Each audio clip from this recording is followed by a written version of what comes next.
Hello guys! Welcome back to Hamera and Oclarit family. Ato nagkaroon si Bahan. Asa ka? Ato si Bahan. Simbahan? So, karon guys, Epiphany ron guys. Three Kings. Diya, musimba meron. Kay, naay padagit sa kumita sad. Kanya.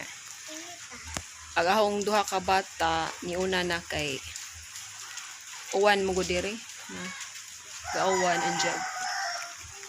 Dili mi maka lingkod sa sulod mo to gipada naraman ang mga bata duha ni mama sila titintin at sunod ra mas ate Ato si Bahan. Tormi huwatan sa namo si Silo Lala Silo here na sila so balik lang yun guys, bye bye.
company na na siya guys.